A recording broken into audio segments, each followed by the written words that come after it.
आप सबको मेरा जय मसीह की आशा करती हूँ। आप सब परमेश्वर में आनंदित और ब्लेस्ड होंगे। हालेलुया।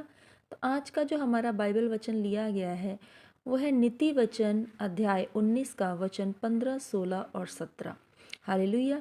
तो आइए मेरे प्यारे मसीह भाई बहनों, हम मिलकर इस वचन को पढ़ें और इन वचनों के द्वारा प्रभु हमसे बात करेगा और इन वचनों को पढ़कर हम उस पर मनन करेंगे। हालेलुया। तो आइए हम वचन को पढ़ें।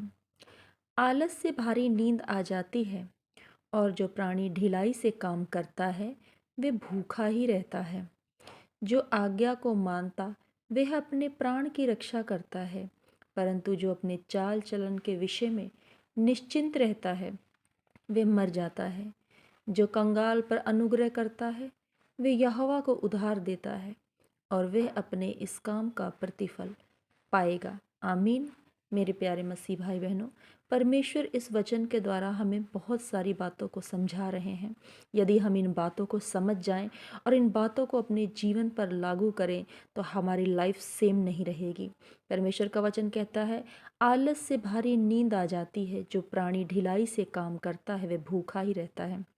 मेरे प्यारे मसीह भाई बहनों, ये वचन हमें संसारिक रीति और आत्मिक रीति दोनों बातों को समझाता है। यदि आप एक पुरुष हैं, परमेश्वर ने पुरुष को काम काज करने के लिए अपने परिवार का, अपने पत्नी बच्चों का, अपने माता पिता का पालन पोषण करने के लिए ठहराया है। लेकिन यदि वही पुरुष ज़्यादा से ज़्यादा भोग विलास में पड़ा है, वे विचार में पड़ा है, नशे में पड़ा है, सारा दिन सोता रहता है, आलस उसके अंदर है, उसे सिर्फ दोस्तों के साथ घूमना फिरना अच्छा लग रहा है, लेकिन उसे अपनी काम का ध्यान नहीं है, उसे अपनी जिम्मेदारियों का ध्यान नहीं है कि मेरे ऊपर एक जिम्मेदारी है, एक पत्नी की, एक माँ बाप की, एक भाई की, एक बहन की, बच्चों की, मेरे ऊपर जिम्मेदारी है, मुझे काम करना है। अगर वो अपनी जिम्मेदारियों को भूल जाता है, उसके अंदर आलस ज़्यादा है, वो संसारिक चीज़ों में लुप्त ज़्यादा से ज़्यादा रहता है, तो परमेश्वर कहता है वो भूखा ही मरेगा। जाहिर सी बात है, अगर आप काम नहीं करेंगे तो परमेश्वर हमें संसारिक रीति से भी इस चीज़ को सिखाता है कि अगर आप काम नहीं करते हैं, आप ढीले हैं, आपके अंदर आलस है, आपको आदत है कि आप किसी से उधार लेकर अपना घर चलाएं, किसी से कर्जा पकड़कर अपना घर चलाएं, या लोन लेकर अपना घर चलाएं, या ब्याज पर पैसे लेकर अपना घर चलाएं और उन पैसों को आप खाते हैं, पीते हैं और तमाम अभिलाषाओं में उड़ा देते हैं। तो परमेश्वर का वचन कहता है, अगर आपके अंदर आलस है, आपके अंदर भारी नींद है, अगर आप काम करने में ढिलाई कर रहे हैं, आप कर्ज लेकर अपना जीवन बिता रहे हैं, अपने परिवार का पालन पोषण कर रहे हैं, तो प्रभु कह रहा है तू भूखा ही मरेगा।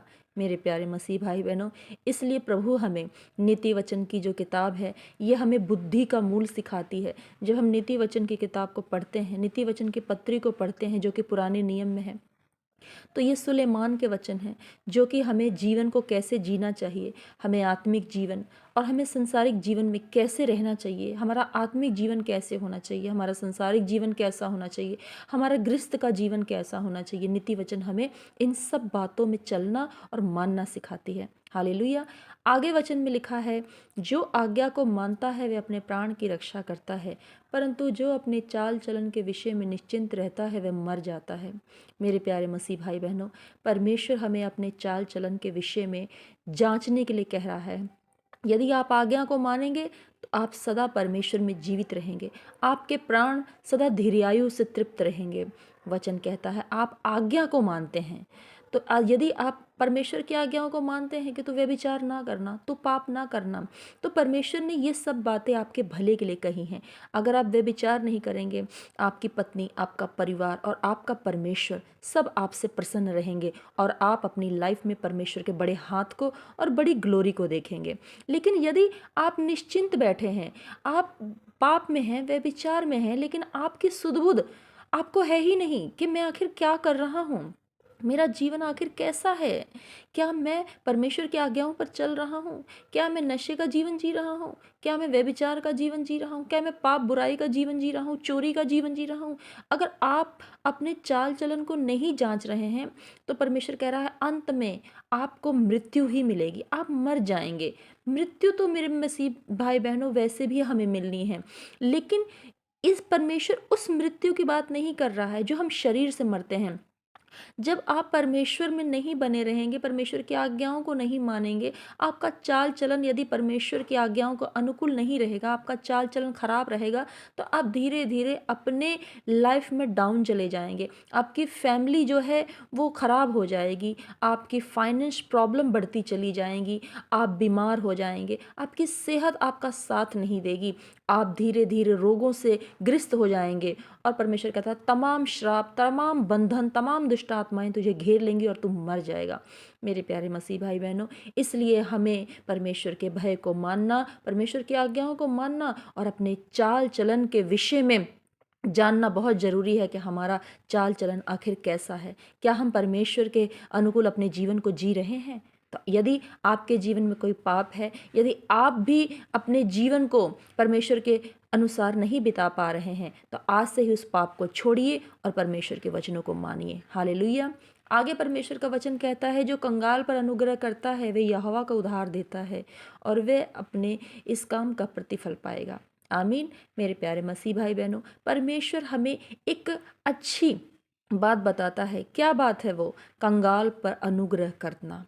यानी अगर कोई बीमार है, कोई गरीब है, किसी के पास खाने के लिए पैसा नहीं है, लेकिन परमेश्वर ने अगर आपको इसके योग्य बनाया है कि आपके पास बहुत पैसा है, आपके पास बहुत सारी चीज़ें ऐसी हैं जो आप किसी गरीब की मदद कर सकते हैं, चाहे वो कपड़ा है, चाहे वो खाना है, चाहे वो पैसा है, तो परमेश्वर कहता है अगर आप किसी कंगाल पर अनुग्रह करते हैं, किसी गरीब की मदद करते हैं, तो आप यहोवा को उधार देते हैं। सोचिए कितनी बड़ी बात है अपने आप में।